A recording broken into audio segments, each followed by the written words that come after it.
So, where did you grow up and how has this influenced your artwork? I was born in Yaburgurt in 1971. I moved to Narrogin, another little country town, and I've actually moved back to Katanning, living on Old Carrolup Mission. And at that time, it changed to Merrimack Mission. On the mission, my mother, my aunties, my cousins were doing silk painting, ceramic plates, batik. So I've had a lot of interest in doing art. I went back to university. I've got a Bachelor of Arts, Fine Art, and an associate degree in Aboriginal art. So I knew I wanted to do art when I was a young boy, but just furthering my education, went back to study and got my degrees. And what does family mean to you? And could you possibly tell us a bit about your own family? Look, I've got a big family. Family means a lot to anybody. But in the Noongar culture, we're pretty much really close together, tight-knit family. Sometimes you do want to spend time away from family, but your family will always be your family. But look, listen, it's just having your family around, talking and talking about your culture and different issues around town. I think it's very important to have your family there. So how are you connected to Mandurah? I've got family all around Mandurah, but I've always come to Mandurah when I was a kid. We'd go crabbing and sit on the foreshore and spend our money over at the little fun park and go fishing. So I've had that since I was a young boy. I still bring my family down and do the same things that I've done when I was young. But look, Mandurah is a place where we gather and we talk to people and family. When did you first realise your passion for art? Oh, look, actually I was working in Narrogin as a labourer. I met my wife now, and I was sitting in her house and drawing and had a little sketchbook, and she goes, "Well, go back to university." And I said, "No, I'm not good enough, But I took her up on the offer and I went back to university. As I were in the university, I got stronger in doing my artwork, and then my practice started getting stronger, and it made me a better person and a better artist. So where do you find your inspiration?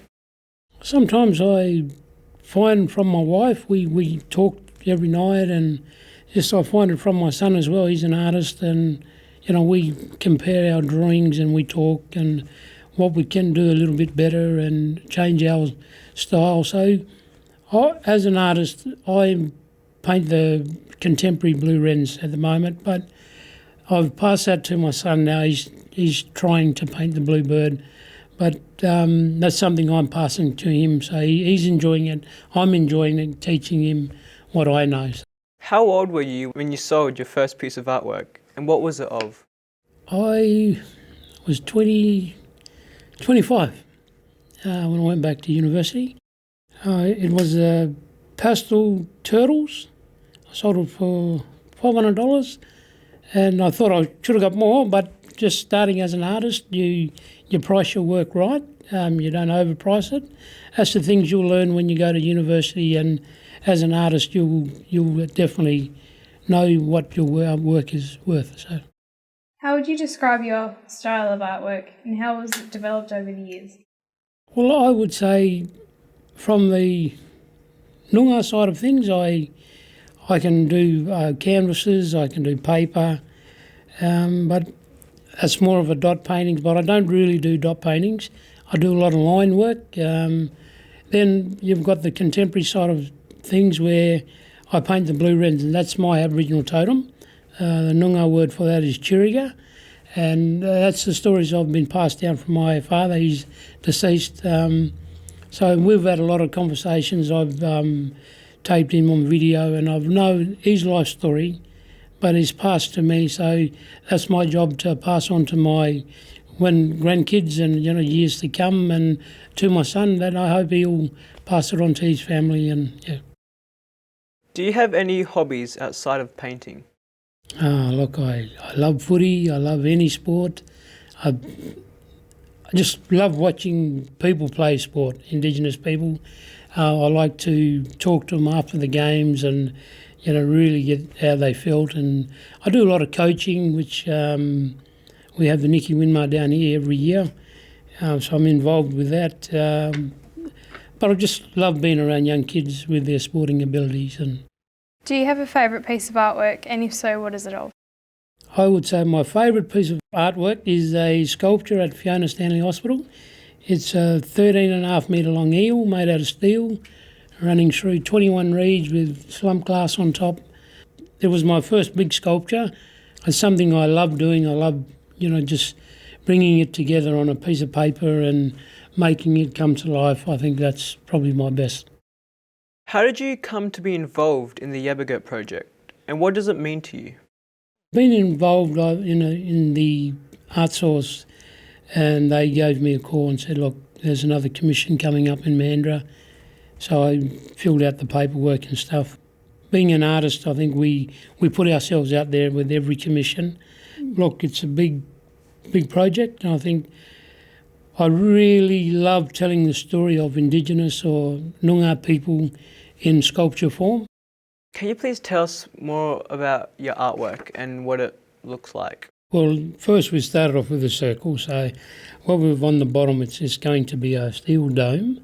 So and it's going to have 6 panels of glass on top with Yaburgurt's image, and each panel will represent each Noongar season, and it'll have the animals and different things that run through that season. And so it's going to be quite a big project. What part of the Yaburgurt story do you find most interesting? Look, I find the story of himself as an Aboriginal person very interesting. I've done a project at Yagan Memorial Park. That's one of our Noongar warriors. And I thought, well, the Yaburgurt project, I think that having him standing up tall and telling his story, that's something that I'm proud of doing, and in sculpture form that everybody else can get an image of where he come from and where's his family and his life story. So, yeah. Do you believe this project will help to improve Indigenous and non-Indigenous relationships in Mandurah? Look, I think it will bring people together. For looking at the contract itself, I thought, well, it's something I want to build so people can recognise the story of Yaburgurt and tell the right story. And, working with the workshops and stuff, it's the non-Indigenous and Noongar working together and bringing it together to build it. What projects are you currently working on? Is there anything coming up in the future? I've got to go and visit Prince of Wales through the National Gallery of Canberra. I've met with Jimmy Chu, spoke to him. So it was a big honour for me to meet these people and to work with them. I think is really another big thing as well.